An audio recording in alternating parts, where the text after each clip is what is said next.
It's the last day of school for students in D.C., and that means kids will have plenty of free time this summer. D.C. leaders say it's the summer youth programs that should keep kids out of trouble, but some parents are concerned about safety, even at district recreation centers. Matt Gregory joining us live outside of the Raymond Recreation Center in Northwest D.C.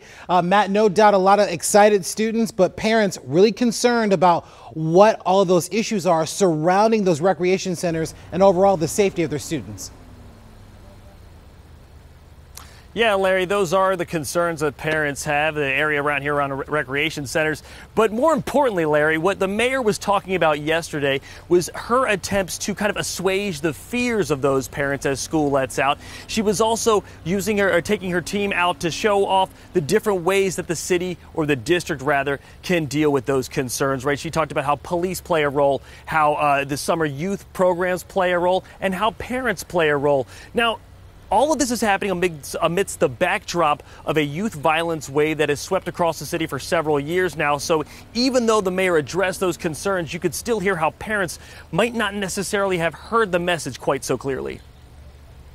Today, D.C. students dive into summer, but just ahead of it, Mayor Bowser announced the district's plan for a safe summer for kids. We, parents, caregivers, neighbors, all have a responsibility to connect our young people to the vast resources that are available to them. The district's summer youth programs start next Monday with 13,000 summer camp slots and 14,000 jobs. But with her announcement came the voice back from parents. They're not making it to these programs. They're afraid to walk to the rec centers. Pointed concerns considering the site of the announcement, Raymond Recreation Center, where in February, a teenage boy was shot outside, and in March, a 15-year-old boy was shot outside the Turkey Thicket Rec Center in Northeast. D.C.'s Deputy Mayor of Public Safety says they'll continue saturating high-crime areas with additional patrolling.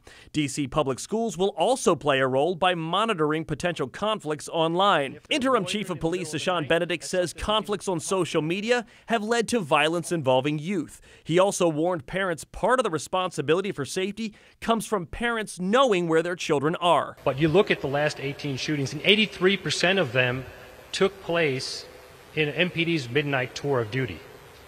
83%. That's late evening up till 5 in the morning.